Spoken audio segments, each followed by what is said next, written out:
baby. What do you got there? It's 450 grams of CBD in every sip. That sounds delicious. It's like having a full jug of Riuniti wine. Remember that shit? Riuniti? Of course I do. It was spelled like... I was going to say, I think I slept for like 3 months on a pillow made of a bag of Riuniti. I remember someone came to our show, I think it was Andre Seaweed or someone, and he brought us a bag of wine. It looked like an IV bag, but it was huge, right? And then I think one of our crew guys used it as a pillow. One of our crew guys played it like bagpipes. He held it under his arm and put the thing in there, and he's like blowing on it. Whoa. Yeah, it was funny. I think it ended up. It ended up on the freeway in Toronto. I think someone whipped it onto the freeway when we were playing with Daughtry. Remember that tour? Of course. Yeah. It's probably illegal to bring that across the border because it was such a shitty wine. But it's not illegal to whip it out of a moving bus onto the side of the freeway, right? I mean, come and get me. Yeah. Hey, I started watching this awesome, I don't know if you've seen it yet. It's the Paul McCartney, and it's called 3-2-1 with Rick Rubin. Yeah, I've seen some clips. Oh, man. It's just, I'm burning through, I don't know how many episodes there is, but I'm just burning through. I'm texting people, you see this or what? They're like, oh, yeah. Oh, yeah, you're old. That came out 4 years ago. I don't know. It's so good, man. Like, it really, because we're going to start working on new music, so just watching Paul McCartney and Rick Rubin talk about making all the Beatles records was awesome. Yeah, they talk about the gems, right? Like what, and they solo stuff and hear Paul McCartney's voice crack or something like that. Yeah. He'll be embarrassed about it, but then Rick Rubin's like, no, that's the magic. Yeah. I mean, that's literally I think that's the preview. I think I literally just gave you the preview. It's just, I mean, the stories they tell about like just going on tour with, who were they? Oh, they were on tour with Roy Orbison, and they went and stopped at some coffee shop, and they were all on the same tour bus. And then Roy Orbison didn't come in, and they went in for tea, and they went back on the bus, and Roy Orbison was the back of the bus, and he'd just written a song, and he's like, pretty woman. I'm like, dude, that's insane. Like the stories they have, like, and the Beatles are like, that's great. But if he said like pretty, not lady, like pretty lady. He said pretty lady. Yeah. Pretty lady.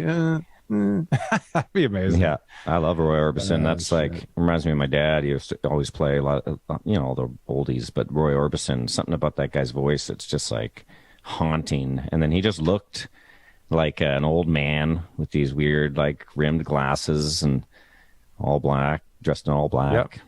And he never moved. His expression, he would sing like 3 octaves. He would never move. He'd be like, oh.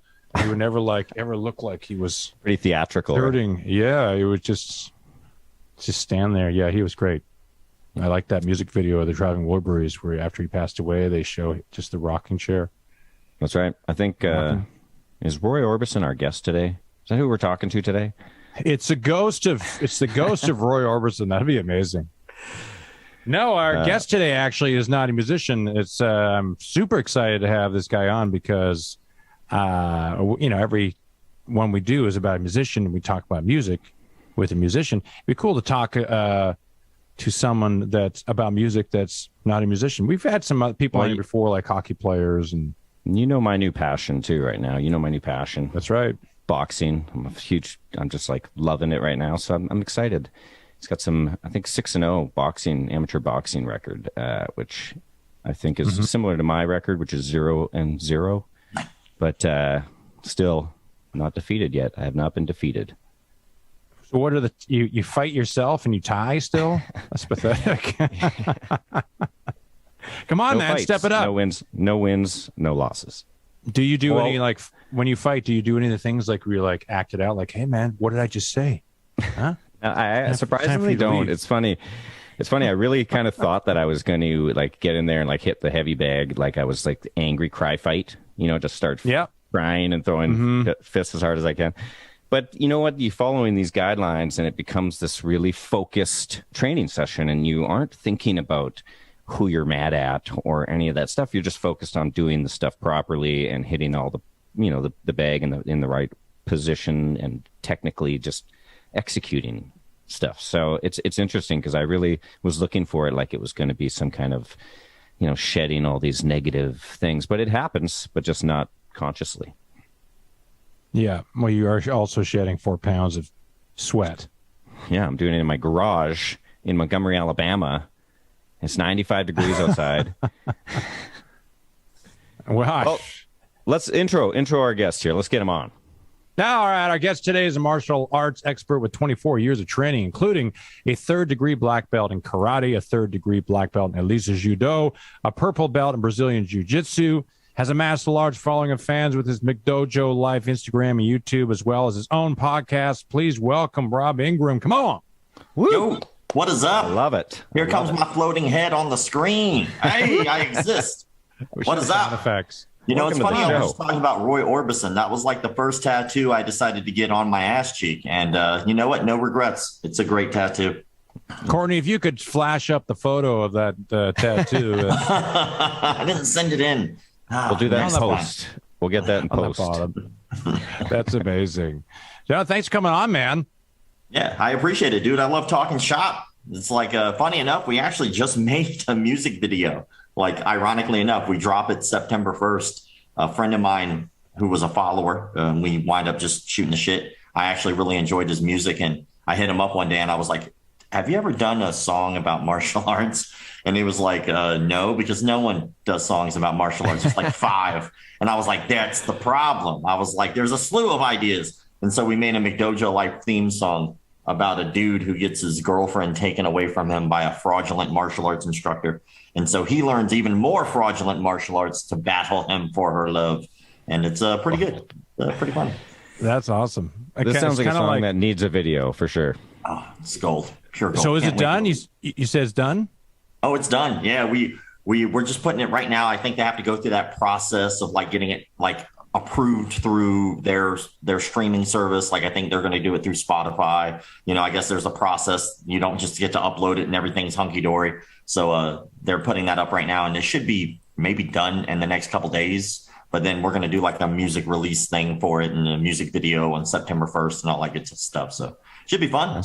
Wow, that'll be fun. I'll be keeping my eye out for that. I want to watch that. That's right up my alley. I love how the little like the banner at the bottom just posts up like random things that you've already said. It's like I just kind of want to say something kind of ridiculous just to get that posted up, like Chupacabra.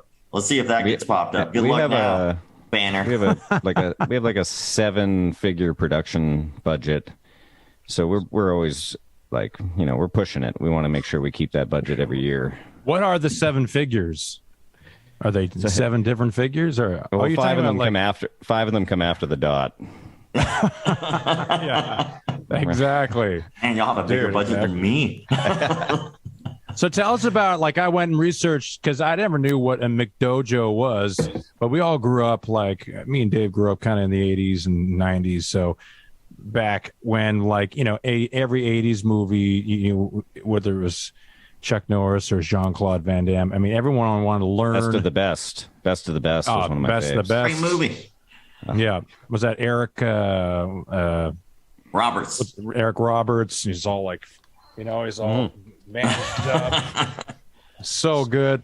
So everybody like wanted to learn karate. I remember I took Taekwondo for quite a few years, and same thing. Like now I read about these McDojos, which you describe as like these belt factories, right? Where you can go and sign up. Is it kind of like, is that what McDojoLife is, where you're really going, looking for these dojos that aren't legit? I think that's a common misconception. That's a common usage. Like the terminology McDojo typically back in the day, like it was around before I even started martial arts, but the term typically means like McDonald's, thousands of black belts served every year, things like that. The problem with that particular line of thinking is that's just assuming that, there is some kind of standard for how long it should take to get your black belt, which there isn't. There's no regulating body to the martial arts whatsoever. So the mission statement of what I actually do is I call out fakes, frauds, phonies, con men, and pedophiles in the martial arts industry. I think there are bigger fish to fry in terms of protecting the martial arts community than how long it took someone to get their belt. Because I'm not sure if you guys are aware, but there are people out there in Brazilian Jiu-Jitsu, for instance, who get their black belt in like 2 years, 3 years. It happens. Like, it's not unheard of. Guys like, Gordon Ryan, people like BJ Penn, which is a little bit more common. BJ Penn got his black belt in just under 4 years. So that makes that become more of a guideline than a rule. And so if it's a guideline, then that means it's kind of semantics. Whoever decides that that's going to be a thing and is important to them as an individual, cool. But in the long term, there's so many more corrupt and dirty and terrible issues to deal with in an organization like martial arts that has no regulating body. I don't think that it's fair to be nitpicky about something so minute in someone's training when literally if you type in martial arts arrested, I guarantee you somebody yesterday got arrested for pedophilia in the martial arts industry. I guarantee you. Haven't even looked, but I promise you it happened. And so that's the crazy thing is like so many people look at the martial arts and they think that their instructor is automatically going to be this like virtuous human being because of honor and integrity and respect. Right. And that could be farthest from the truth. They could be a douchebag. You don't know. Like you're just assuming, it's kind of like going to your mechanic and your mechanic's like, well, your taillight fluid's out. So we're going to need to replace that taillight fluid. And then you don't know anything about cars. So what do you, okay, go and replace it. And he charges you for it. Right. But you don't know. And the most people don't know. And so hopefully by calling out frauds, I'm hopefully putting a little bit of a light on what the positive things are. If you can say, well, that's dog shit, you can also look at something and go, that's not dog shit. And so hopefully that helps the community stop being so petty about stupid things and start looking at things that are actually important.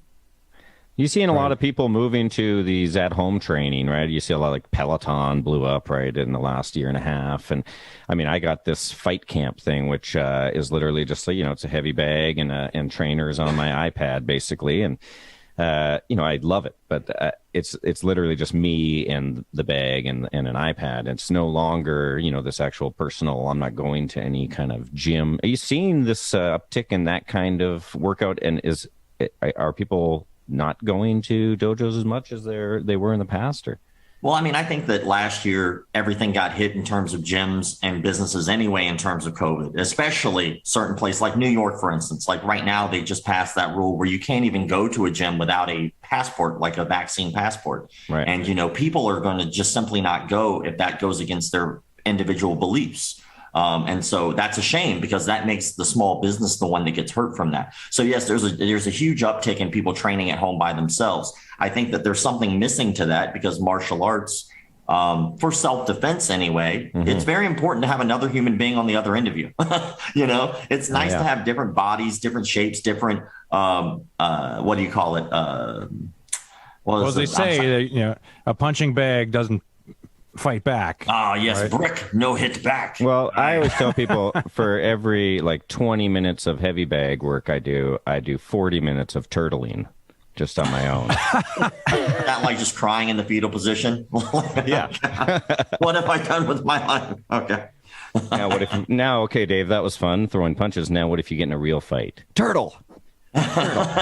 Fetal position quickly. Yeah. There's nothing wrong with doing workouts like that. I think it's a great thing. I think anything that encourages somebody to want to better themselves in some way, shape, or form is a good thing. It's like, do you listen to the audiobook or do you read the book? Who gives a shit? You're still into incorporating the information. But I think in terms of honesty, I think that's the difficult part, right? Is people honestly think by hitting a heavy bag that is going to help them in their self-defense. And in a way, it will help them partially. It will help them. It will help you with your cardio. It'll help you understand how to throw punches. And hopefully you're doing it correctly so you don't hurt yourself because the bag is very unforgiving when you make a wrong punch and you tweak your shoulder or your wrist or your elbow. And so then you learn by that, right? But it's not the same as somebody who's teaching you a different way. Somebody standing in front of you and saying, punch me in the face. And then you try for 5 minutes and you couldn't. And then you realize oh, well, there's more to this because when I hit the bag, it doesn't move out of the way. Right. See, there we go. Now the bottom quarter thing's talking. There was no chupacabra. I didn't see the chupacabra. I still got my nothing about chupacabra. So, I mean, I got to ask, because you're exposing some of these people, how is there people who want to, have they people, because now I've seen now some of these celebrities and these YouTubers now are fighting in the ring, who are those brothers that are fighting and stuff now? like there must be people that are challenging you online.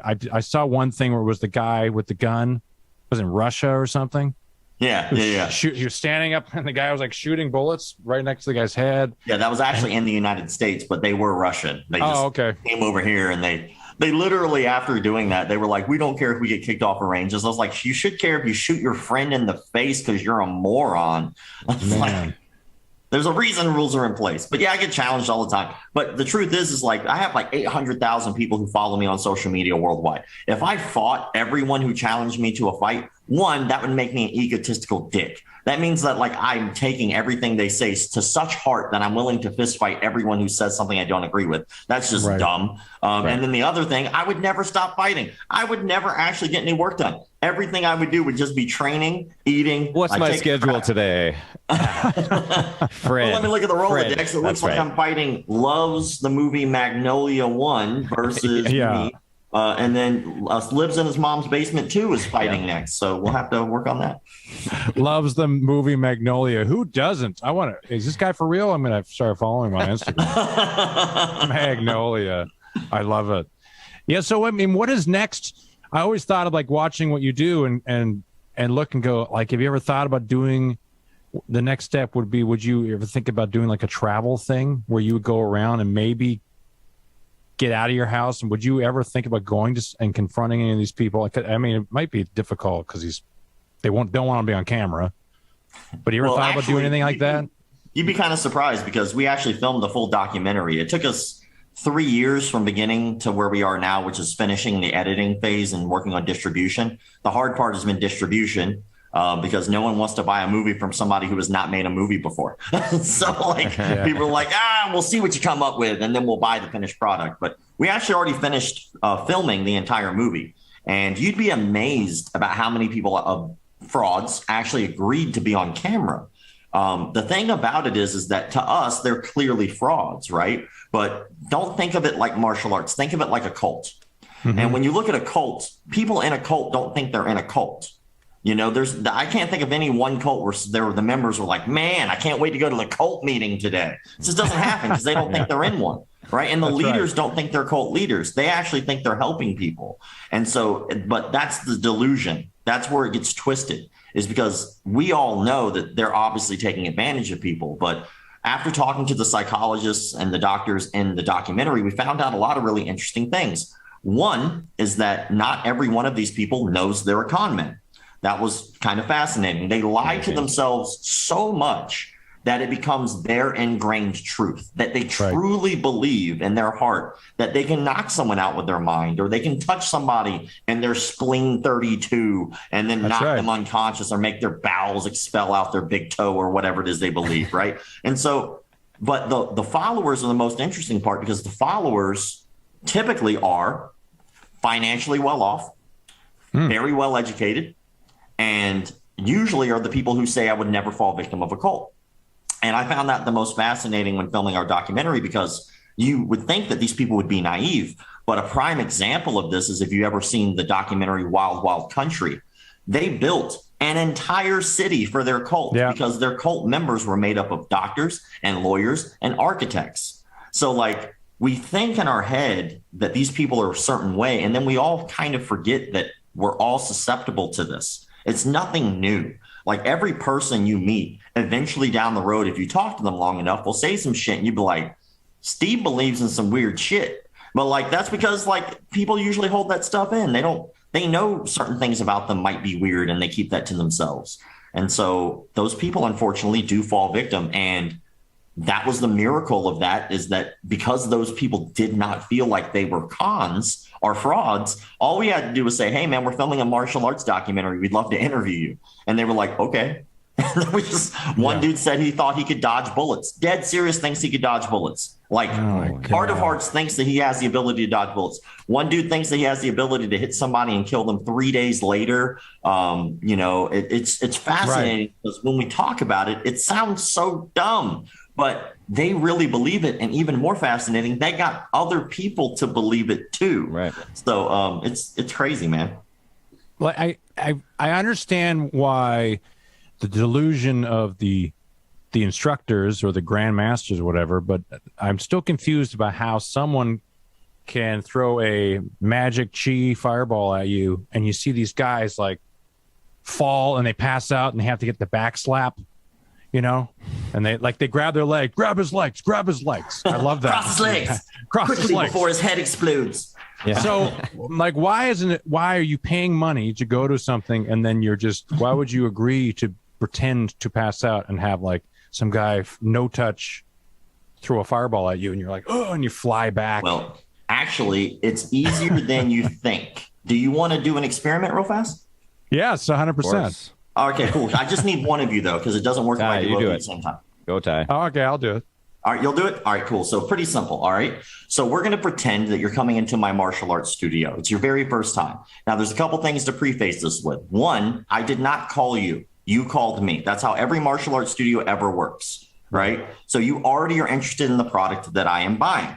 So that's an important preface. Next, if you have never trained martial arts a day in your life, you have absolutely no baseline to what martial arts really is other than what you've seen on TV. So let's play a little game and let's see if I can convince you to learn no-touch knockout stuff. Sure. All right, cool. So pretty simple. Let's pretend you're walking into my front door. All right. Hey, how's it going, man? Rob, nice to meet you. Hey, I'm Tyler. How you doing? Dude, I'm excited to have you in. Thank you for coming in for your first class. Have you ever trained martial arts before? Hell no. Why not? What stopped you? I don't know. I watch a lot of karate movies and I guess never thought I could do it. But now I really just mustered up the courage to come down here. All right, that's cool. Well, how long have you been thinking about doing something like this? My whole life. Wow, your entire life. All right. Yeah. That's good to know. That's good to know. And then are you coming from home or work? Oh, I just came from work. Oh, sweet. What do you do? Oh, yeah. I'm a rock star. Oh, well, I guess that makes a lot of sense. I work construction. I just dug a ditch. All right, cool. Well, let me show you our schedule real fast. It's pretty simple. Sure. Let's say you enjoy classes, right? We have classes this exact same time every day, Monday through Sunday. If you like class and you enjoy it, how often do you think you'd be able to make it in? I don't know, twice a week, maybe. Twice a week? That's pretty average. Most people train 2-3 times a week, so that's no big deal at all. And I'm curious, like, why are you wanting to learn martial arts now? You said you've been waiting your entire life. Why now? I don't know. To be honest, I finally got the money to get lessons, I guess. That's awesome. And then finally, I just have one more question. I'll kind of give you a tour of the facility, and then I'll kind of cover what we're going to do in class. But, you know, it's something you've been thinking about doing a long time. I'm assuming you have the support of your family to do something like this. No, they don't know that I'm here. They don't know you're here? No. It's just like, you know what? I'm just disappearing. I'm not coming home for 3 or 4 hours. Good luck knowing where I am. Yeah, I'll tell them over dinner. All right, cool. Well, I'm excited to get you on the mat. So I want to talk to you about what just happened, and you probably have no clue what I just did. Sure. So statistically, based off the answers that you gave me, and if I run a good class, 85% of the time, with the way you answered your questions, I'll sign you up for my class, no matter what I teach you. Doesn't matter what it is. Now, I will also say this. People who fall into cult-like behavior like this, you're not going to learn a no-touch knockout in one day. This is going to take a long period of brainwashing, but I already actually brainwashed you. So there are something called 5 objections. The 5 objections are the 5 things people tell you instead of saying the word no when they go to sign up at your martial arts facility. And those objections are pretty simple. And once you learn sales, it's not that hard to do. People either say, I don't have the time, I don't have the money, it's too far away, I have to talk to my spouse, or I have to think about it. These are the 5 rules, or the 5 objections people give you before they sign up at your martial arts class. Can you tell me why you don't have the time? Can you tell me why you can no longer use the excuse, I have to think about it? Right. Can I tell you? Yeah. Why can you no longer use that as an excuse? I don't know. You told me you've been thinking about doing this your entire life. Oh, because I said that now I finally have the money. Exactly. So that gets to, we'll get to that in a second. But you said you've been thinking about doing this your entire life. And you literally just came in. What's there to think about? You can no longer tell me you have to think about it because you've been thinking about it all these years, right? That's right. You can't tell me it's too far away. Why? It's right there. Because I came from work. You just told me you came from work in a casual conversation. Right. I didn't need to high pressure sale you. You just answered the question for me. Money. Why can you no longer use the excuse of money? Because I just told you I had it. You told me you have the money. What was the next one? Time, money. You get the idea. Yeah. So everything we just talked about in that casual conversation, you answered for me before I even tried to sell you on it. Right. So by the time we actually sit down to discuss the money, right, I already have eliminated all of these walls. And so when you come in, you're going to learn day one martial arts like everybody else is. You might learn a jab. You might learn a punch, a kick, a takedown, a block, or a submission. That's it. Those are your options. And so when you come into any martial arts class for your first day, those are going to be the things that you're going to learn no matter what martial art it is you do. So based off of me learning how to do this, it doesn't actually matter what I do on the mat because you just answered every question I need. One, you have no clue what we're doing. You already told me it's your first time. You don't know exactly what we're looking at. If I teach you something that rhymes or reasons with what you've already seen or know, then by the time we actually sit down, you're going to think this is legit. And all I have to do in order to make it legit is watch a movie. Like I could watch a movie and go, I could do a front kick. And then I teach that to you in class. And whether I know what I'm doing or not, based off these 5 objections, I've already brainwashed you. And so that's why I'm a pretty good salesman when it comes to martial arts. But then again, it's because I've been studying this and frauds for a long time. But at the end of the day, brainwashing you to sign up is actually a lot easier than you think it is. Do you want an easier example, by the way, is if you go to a grocery store, right? You went to the grocery store, you know, all the good food's on the outside and all the shit's in the aisles, right? All the prepackaged stuff. And then by the time you get up there, there's food, there's candy bars, there's drinks, there's water, there's all that stuff up there. People still buy that. That's not their idea. We think that's our idea, but the truth is it's not. I could buy a case of soda inside the Walmart, or I can buy this one soda that's just the same size, but I only get one, and it's going to cost me the same amount as a case of soda. Anyone intelligent would go, oh, I'll just buy the case because it's cheaper and I get more. But that wasn't how this worked. You're brainwashed. You were walking around a store. You were hungry. You were thirsty. And someone says, here, let me give you free. It's there on your way out. Yeah. You know? Right and so, but again, not too late. I think we're in control of these thoughts. We're just not in control of those thoughts. Someone smarter than us figured that out before us and is brainwashing us a little bit at a time. It's very interesting. Yeah, no, that's huge. Like, because that works in everything, right? You think about when you go to if you went to a car dealership and you're looking around, the guy comes out, it's all the same. It's like, well, you went to the car dealership, you know, so he doesn't have to come find you. Yeah, that's interesting how much time and effort they put into brainwashing when really if they just put that time and effort into learning their craft. Well, the cool thing is it also applies to helping people. Because like, think about it. If somebody genuinely does have a mental block about exercise, I have to not only figure out how to get this person to sign up, but I have to figure out how to make them lose weight. So a guy in, like, let's say his 40s, his doctor comes to him and says, yo, dude, look, if you don't lose 30 pounds, you're going to die. That's all there is to it. Well, this person still has to get past that mental block that exists of them not taking care of themselves for decades. And then all of a sudden they get there and they think their life's just going to change like that. It takes somebody who's a real coach to see that and go, you know what, we have to figure out how to get you away from you. And once we can get you in a different mentality and a different mindset, then I can actually help you as a coach. But I can't do that until you actually show up. And so half that battle is getting them to sign up. And so that is a trick, especially with somebody who just doesn't want to do it. You know, the doctor's forcing him and he goes, you know what, I'm going to do martial arts because it looks like it'd be more fun than going to the gym. And then they settle, not excited. So you as a coach have to get them excited, get them ready to go, and then get them brainwashed and to stop being themselves. Like, bitch, you're eating your, like, if my inner head could actually talk to people who come into the gym, it would be such a different thing. Like what comes out here and what goes in here is so different. Like if I could just look at them and I actually said what I meant, like I would get no one signed up.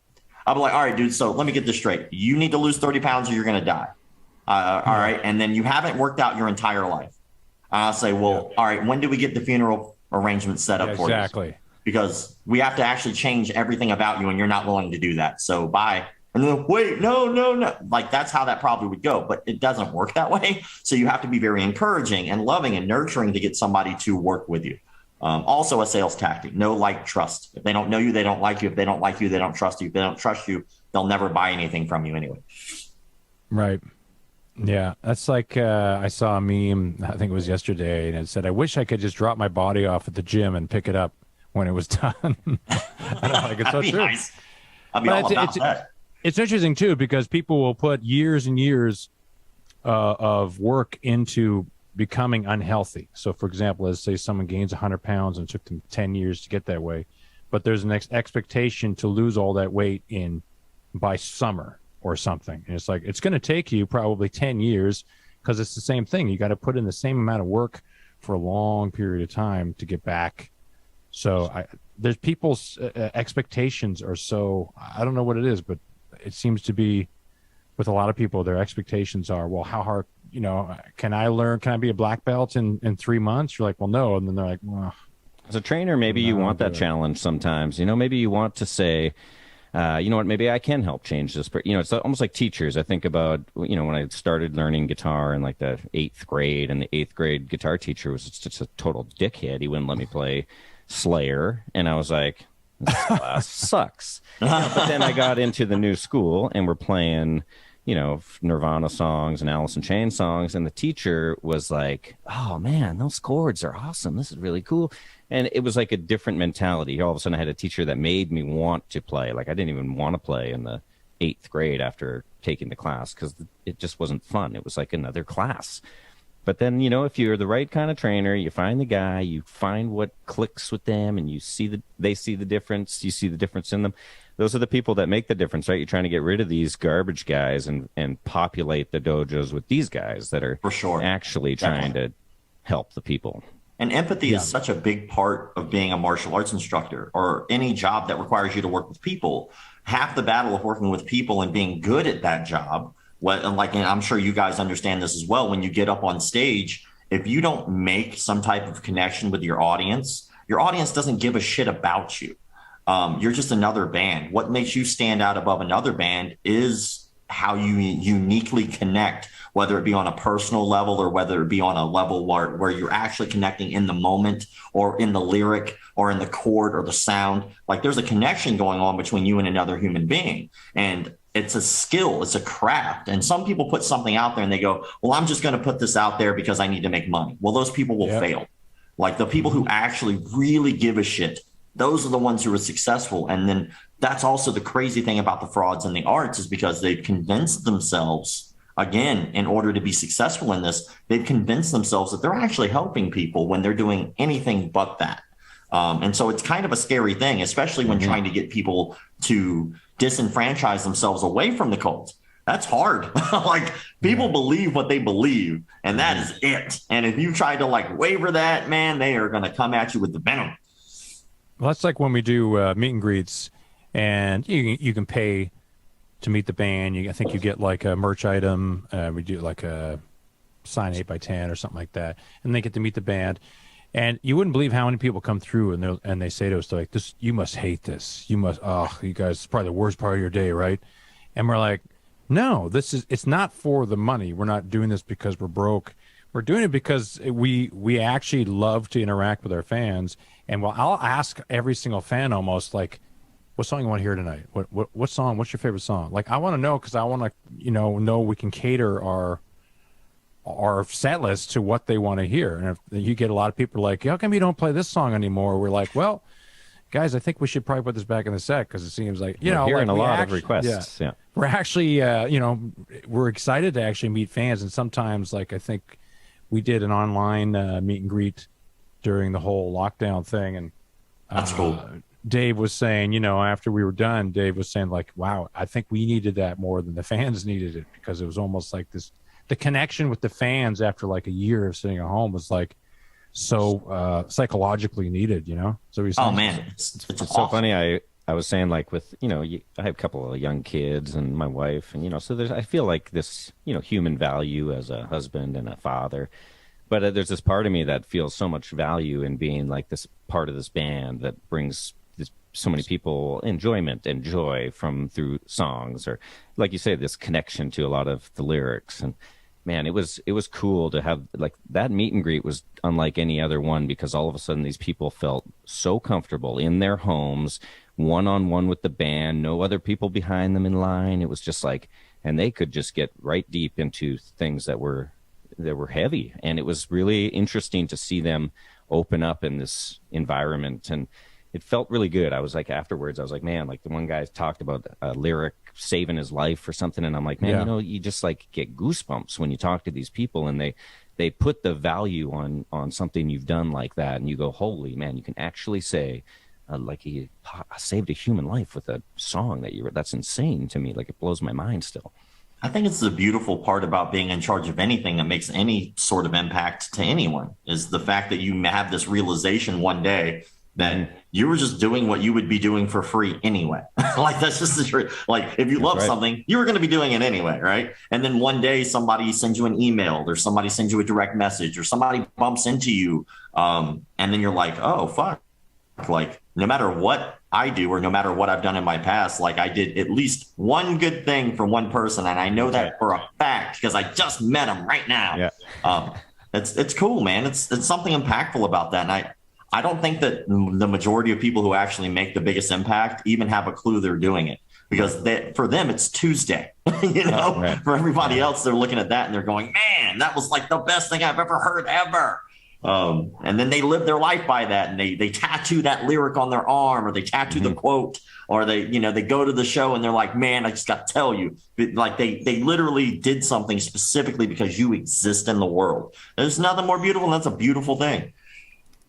Have you seen anything personally in DMs or fans of what you do? Have you seen anybody that said, hey man, I was stuck in one of these cultish dojo things, and I actually woke up when I started following you? See anything like that?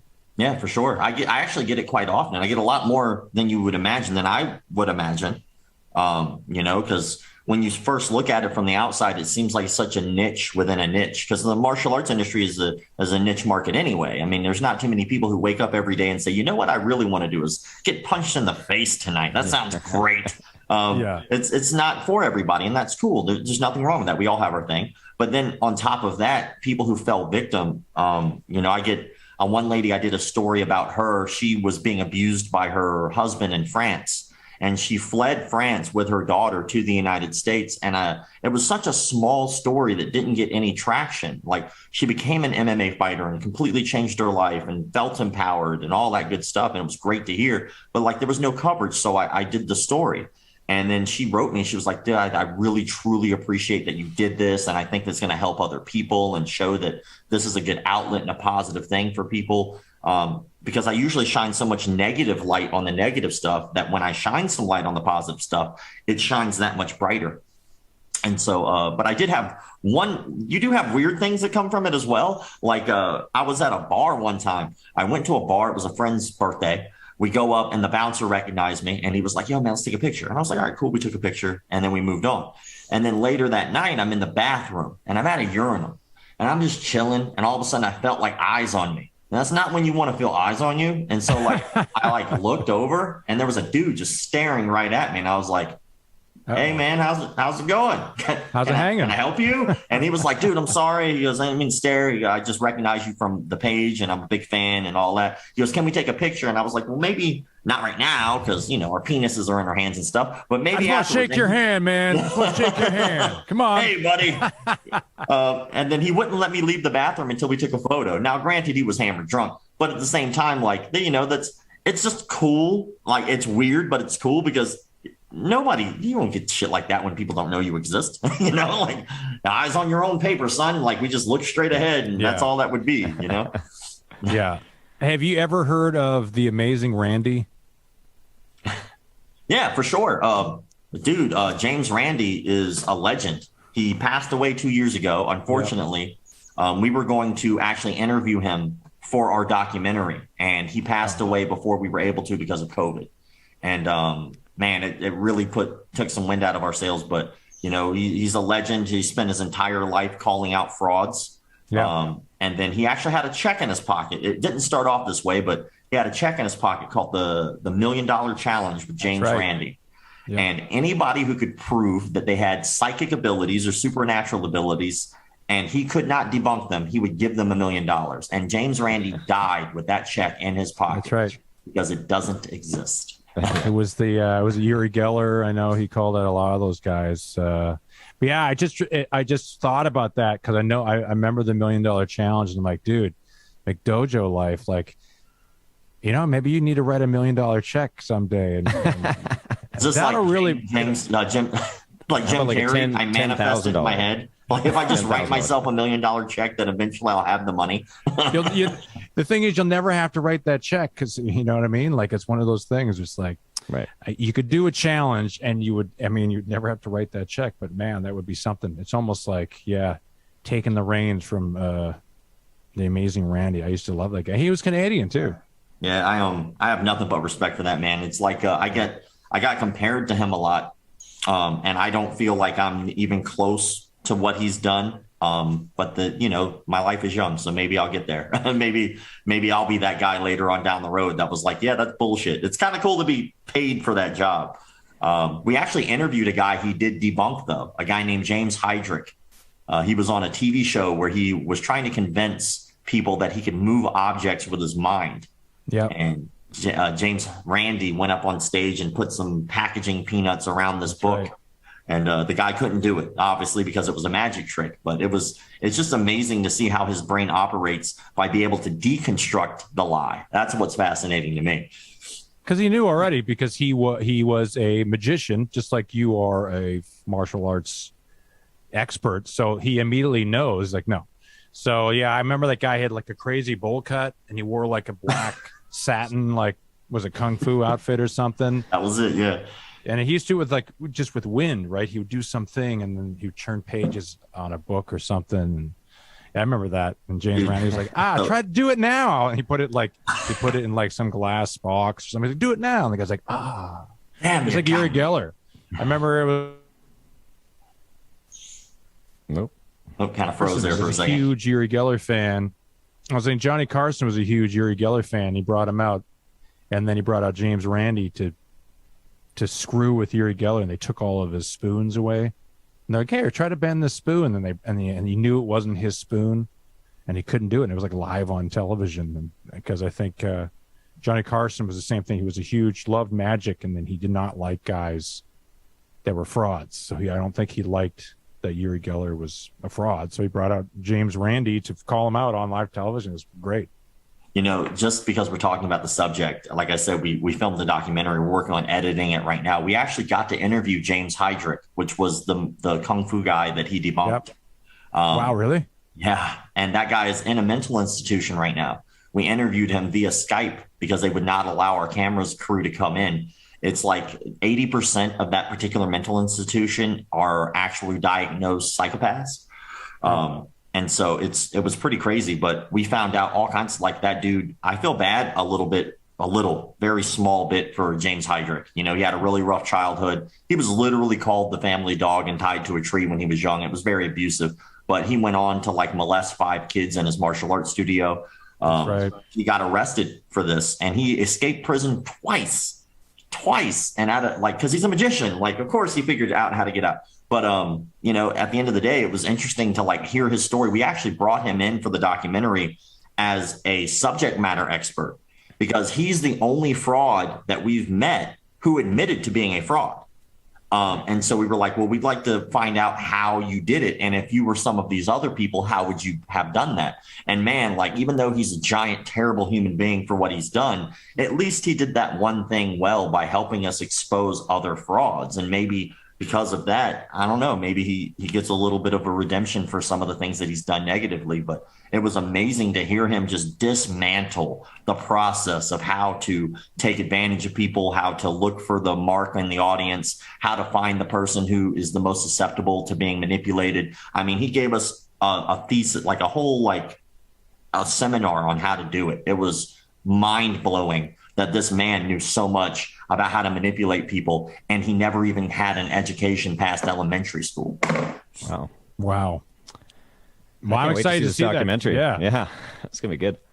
You guys, fun. You could tie it with the you got the music video, and then when do you think the documentary is going to come out?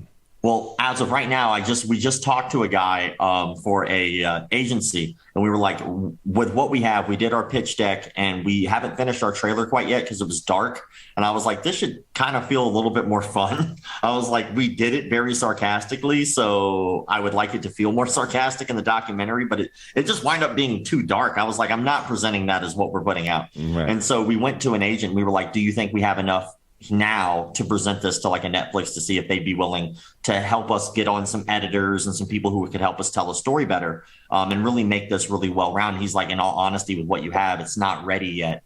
You need to go back to the drawing board. He goes, in all honesty, for your first time out, you're probably better off just finishing it first and then trying to sell it done. So now we figured, actually, this is like within the last 2 days, we've had this conversation, but now we're at the point where we're like, okay, well, now we know we have to edit it ourselves. So our deadline for that is by the end of the year for it to be done, completed 100%. Because the process is convoluted. There is no like one process to get your movie out there and made, right, which sucks. Because if there was, it'd be so much easier to understand. But it's just like, everybody does it a different way. Good luck finding yours. Will you help us? Oh, hell no. Of course not. Of course I'm not going to help you. Oh, good luck, though. It's like, damn, cold. Yeah. Well, I think a lot of people will want to see that. I 100% will. I can't wait to see that you interviewed that dude. I can't believe we somehow got to that. And you like, it's crazy how I ask these questions and you're just like, oh yeah, no, I actually interviewed that guy. I'm like, that's amazing. Oh man. That's awesome. I do have to tell you one thing about the documentary, man. We did one seminar and we brought in a fraud. We filled the classroom full of 10 people who all trained martial arts for a very long time in different disciplines. But we let him be under the impression, we didn't lie to him, we just let him be under the impression that they hadn't trained very much or at all.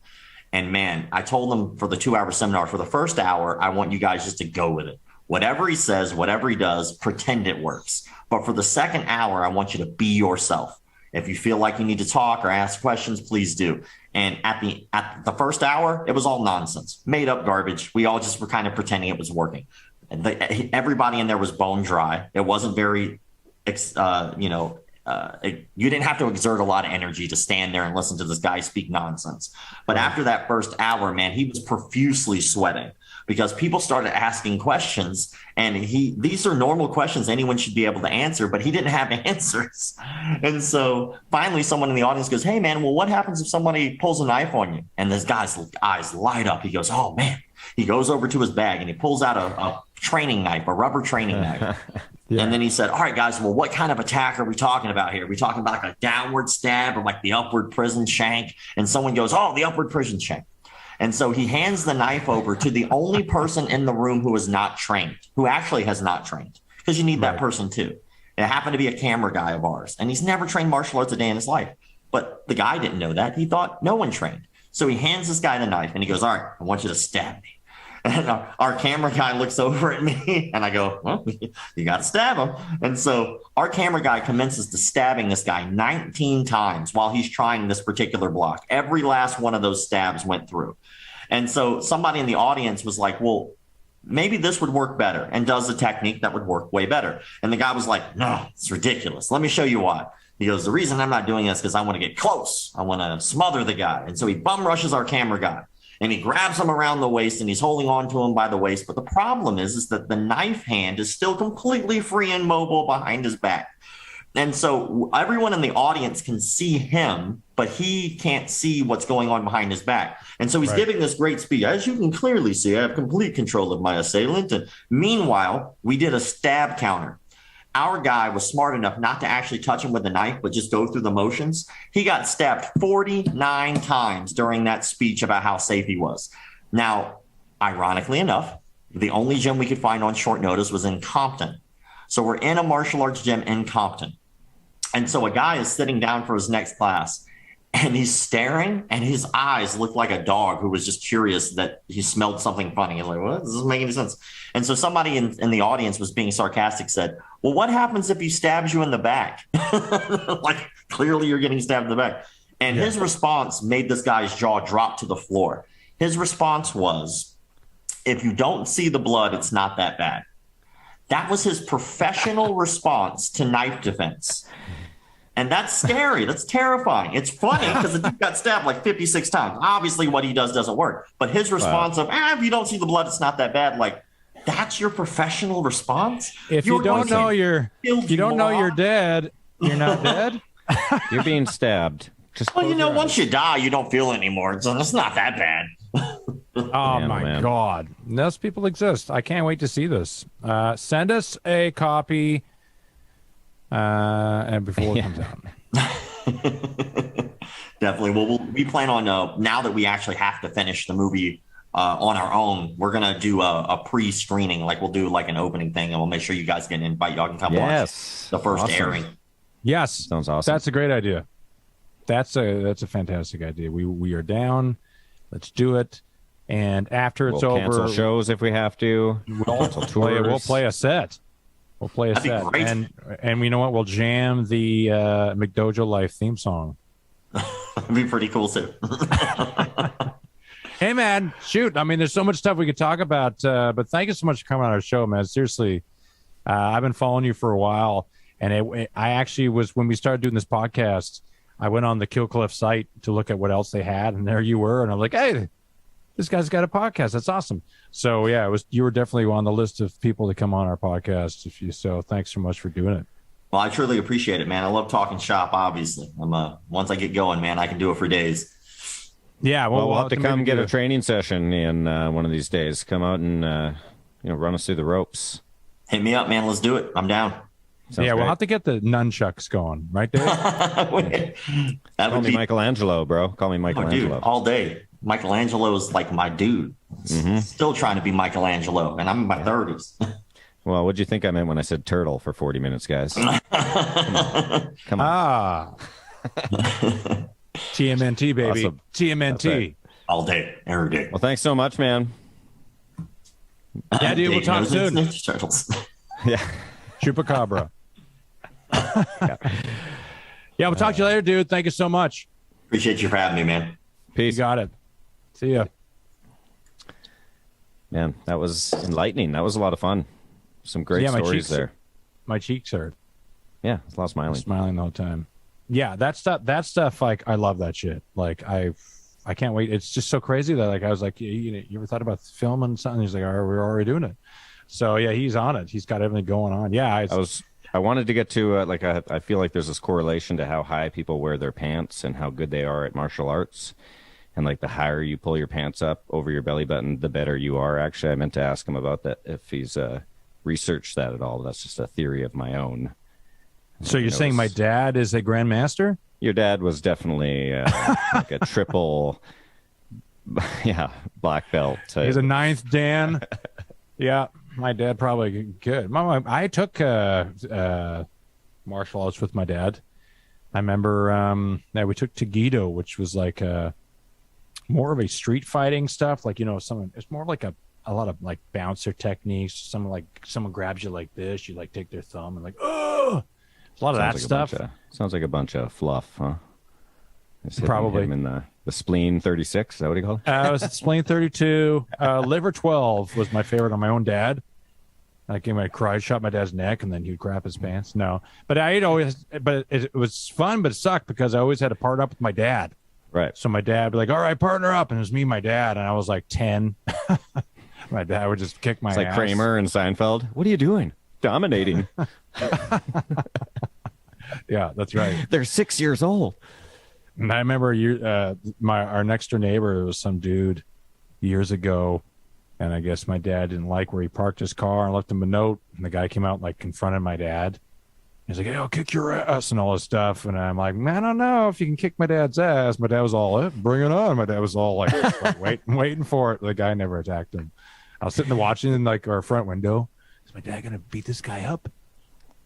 But it would be great if he did attack him and your dad grabbed his thumb and did like one of the moves or something. Hold him down. Would have been amazing. My dad's a big guy. My dad probably would just use his body weight, probably grab the guy and throw him on the ground or something. Yeah. Sing him a song. That was awesome. That was good. Yep. Agreed. Yep.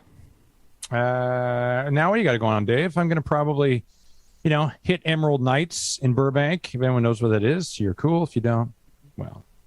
Sounds like somewhere that you go to buy role-playing games. it's the hippest nightclub in town. Are you going to play Magic? Are you going to play Magic the Gathering? No, but we probably didn't. We play that once. We bought cards, and then that was like 20 years ago or something. Then we should have kept the cards. I have no touring regrets about the stupid shit I've spent money on to keep myself entertained, and that includes Magic the Gathering cards. I have bought those, and yeah, we did try to play them, and I don't think we really enjoyed it. Nah. But now I think people just like get the cards and they're worth like $5,000 or something like that. You had to turn Magic the Gathering into a drinking game, and you're like, oh yeah, 3 mana. That means take 2 shots of tequila. Yeah, there's always hot chicks. You're in college, you're in a dorm, you're at the frat house playing Magic the Gathering. Yeah. Doubt it. Yeah, go check out McDojoLife on YouTube. He's got awesome shit on YouTube. He actually does this kind of mystery science theater thing called Kung Fu Theater, and they just watch like really bad Kung Fu movies. It's awesome. Yeah, awesome.